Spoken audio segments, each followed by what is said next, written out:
আব্বু আম্মুর ডিভোর্সের 18 বছর পর নানু বাড়িতে যাচ্ছি। ছোট বোনের বিয়ে, তাই না গিয়েও পারছি না। আম্মুর উপরে রাগ থাকতে পারে, কিন্তু বোনের উপর নেই। তাদের ডিভোর্সের পর আমাকে আব্বু তার কাছে রেখে দেয়। আর তরি একদম ছোট ছিল বলে আম্মু তরিকে তার সাথে নিয়ে যায়। দীর্ঘ 18 বছর তাদের সাথে কোনো প্রকার যোগাযোগ নেই। তরির বিয়ের খবরটা কোথায় পেলাম সেটা পরে বলছি। হঠাৎ ড্রাইভার বাস থামালো। যাত্রীরা সবাই একটু থমকে গেল। এটা তো লোকাল বাস না, তাহলে বাস থামিয়ে যাত্রী নিবে কেন? আমি ছোটবেলা থেকে একটু ঘাড়তেরা টাইপের, একটু বদমেজাজি আর ঘাড়তেরা। আব্বু এটা নিয়ে সবসময় আমাকে বোঝাতেন, কিন্তু আমার পরিবর্তন হয়নি। পরে তিনি একসময় বুঝতে পারেন এটা আমার পরিবারের অপূর্ণ ভালোবাসার ফল। দীর্ঘদিন এমন পরিবারহীনতা আমাকে এমন রুক্ষ করে তোলে। আমার আচার আচরণে আনে ভিন্ন মাত্রা। নিজেকে সবসময় কন্ট্রোলে রাখতে চেষ্টা করি, কিন্তু পরিস্থিতি আমাকে সেই আগের মতোই করে দেয়। এটা নিয়ে আমি নিজেও উদ্বিগ্ন। সিট থেকে উঠে হেল্পারকে ডাক দিয়ে বললাম, সমস্যা কি? গাড়ি থামালেন কেন? হেল্পার একটু শান্ত মনে বলল, একজন যাত্রী উঠবে। আমি বললাম, ওই মিয়া ফাজলামি করেন নাকি? এটা লোকাল বাস নাকি? আর বাসে আপনি সিট খালি দেখলেন কোথায়? হেল্পার আমার কথার উত্তর দিতে দিতেই বাসে যাত্রী উঠে গেল। ড্রাইভারও গাড়ির সামনের দিকে অগ্রসর করলো। হেল্পার একটু ভাব নিয়ে বলল, ভাই আপনি মনে হয় ভুলে যাচ্ছেন, আপনার পাশের সিটটা খালি আছে। আমি বললাম, কি বললেন আপনি? আবার বলুন। হেল্পার বলে, আপনার পাশের সিটটা খালি। আমি বললাম, একদম বাস থেকে ফেলে দিব। 2টা টিকিট কেটেছি কি সাদে? হেল্পার বলে, ও ভাই সরি, মনে নেই। আমি হেল্পারের দিকে একটু রাগী দৃষ্টিতে তাকিয়ে আমার সিটে এসে বসলাম। একটা হাঁটু অপর সিটে তুলে রাখলাম। ঢাকা টু খুলনার জার্নিটা মোটেও কম না।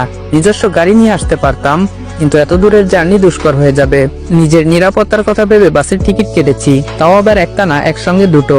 রাত হয়ে গেলে ঘুমোতে সুবিধা হবে। আমি আবার বসে ঘুমাতে পারি না। আর তার থেকেও বড় কারণ হচ্ছে বাইরের মনোরম পরিবেশ যেন উপভোগ করতে পারি জানালার পাশে বসে। যদি জানালার পাশে সিট না পাই, তাই একসঙ্গে 2টো টিকিট কেটেছি, যেন কেউ এসে ভাগ বসাতে না পারে, বলতে যেন না পারে যে জানালার পাশের সিটটা আমার। হেল্পার আমার পিছনে ভাই ভাই করতে করতে আসলো। আমি অন্যদিকে মুখ ফিরিয়ে তাকিয়ে আছি। কোনোভাবে আমি আমার সিট ছাড়ছি না। হেল্পার বলে, ভাই আমরা আপনার এক সিটের ভাড়া ফেরত দিয়ে দিচ্ছি, তবুও আপনি একটু কষ্ট করে একটা সিট ছেড়ে দিন। আমি চোখ রাঙিয়ে তাকিয়ে আছি হেল্পারের দিকে। খুব রাগ হতে লাগলো হেল্পারের প্রতি, তবে মুখে প্রকাশ করলাম না, নিজেকে কন্ট্রোল করলাম। ভাই ভাই প্লিজ প্লিজ। আমি বললাম, আপনি প্লিজ সামনে থেকে সরে যান, রেগে গেলে কিন্তু খারাপ কিছু হবে। হেল্পার বলল, ভাই ভুল তো মানুষের হয়, আপনি একটু বোঝার চেষ্টা করুন। আমি বললাম, খুব খারাপ হবে কিন্তু, আমার সমস্যা আছে দেখে আমি 2টা সিট বুকিং করেছি। হেল্পার বলে, ভাই উনি যুবতী একটা মেয়ে, দাঁড়িয়ে দাঁড়িয়ে এত দূর যাবে কেমন দেখায়? মা বোন তো আপনার বাড়িতেও। আমি বললাম, জাস্ট শাট আপ, সবকিছুতে মা বোন টেনে আনেন কেন? যান সামনে থেকে। আমার ধমক খেয়ে চলে গেল সে। আমি অন্যদিকে তাকিয়ে আছি। আমার সিটের পাশে কারো উপস্থিতি টের পাচ্ছি। সিটের উপর হাত রেখে দাঁড়িয়ে আছে। বুঝতে বাকি নেই অনাকাঙ্ক্ষিত যাত্রী।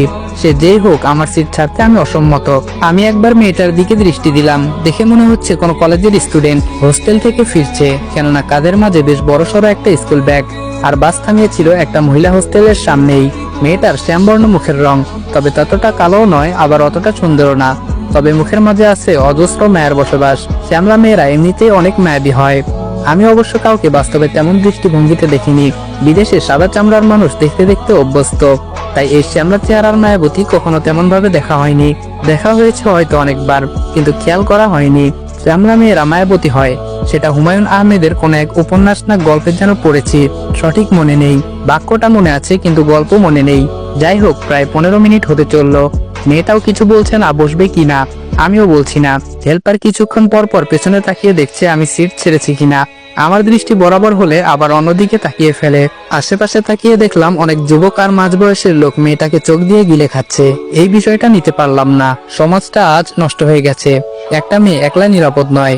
দুষ্ট লোকদের লোভাতুর দৃষ্টি মেয়েদের উপর পড়বেই। সিট থেকে পা নামিয়ে ইশারা করলাম সিটে বসার জন্য, কিন্তু সে সোজা হয়ে দাঁড়িয়ে আছে আমার দিকে তাকিয়ে। মনে হচ্ছে কি যেন বলবে। আমি বললাম, কি হলো? মেয়েটি বলল, ভাইয়া যদি কিছু মনে না করেন একটা কথা বলতাম। আমি বললাম, মনে করার হলে অবশ্যই করব। মেয়েটি বলে, তাহলে দাঁড়িয়ে থাকি। আমি বললাম, দাঁড়িয়ে থাকতে ভালো লাগলে দাঁড়িয়ে থাকুন, আমার এত মাথা ব্যথা নেই। একটু পর আবার মেয়েটা বলল, ভাইয়া জানালার পাশের সিটটা কি পাবো? না মানে যদি কিছু মনে না করেন। আপনি যে পরিমাণ রাগী, ভয় পাচ্ছিলাম। কি ভেবে যেন সিটটা ছেড়ে দিলাম সঠিক বুঝতে পারলাম না। মেয়েটাও সেটা আমার থেকে অ্যাকসেপ্ট করেনি। মনে করেছিল আমি অনেক কথা শুনিয়ে দিব। আমি উঠে গিয়ে মেয়েটাকে বসতে দিলাম জানালার পাশে। সে খানিকক্ষণ আমার মুখের দিকে তাকিয়ে রইল। আমি বললাম, বসবেন নাকি আমি বসবো? মেয়েটি বলল, না না বসতেছি, বিপরীত পাশে বসে আছি। এখন অবশ্য আফসোস হচ্ছে, সিটটা কেন ছাড়লাম। একদম উচিত হয়নি সিটটা ছাড়ার। নিজের 5 আঙ্গুল মুষ্টি চেপে রাগ কন্ট্রোল করলাম। একবার রাগ কন্ট্রোল না করতে করতে আবার আরেকটা ঘটনা ঘটলো। হেল্পার এসে মেয়েটাকে বলল ভাড়া দেন। আমি হেল্পারের দিকে তাকিয়ে রইলাম। বাসের হেল্পার ছিল একটু কম বয়সী, বয়স কত আর 19-20 হবে হয়তো। এই পেশায় সে নতুন, তার আচরণে বোঝা যাচ্ছে। আমাকে সে প্রচন্ড ভয় পাচ্ছে সেই ঘটনার পর থেকে। যাই হোক, আমি ছেলেটির উদ্দেশ্যে বললাম, একটা সিটের ভাড়া কতবার দেওয়া লাগে? হেল্পার বলে, না মানে ওনার থেকে ভাড়াটা নিয়েই আপনাকে দিতাম। আমি বললাম, তোমাকে কিছু করতে হবে না, যাও এখান থেকে। আর হ্যাঁ, কতক্ষণ লাগতে পারে খুলনা পৌঁছাতে? হেল্পার বলে 3-4 ঘন্টা তো লাগবেই। আমি বললাম ঠিক আছে।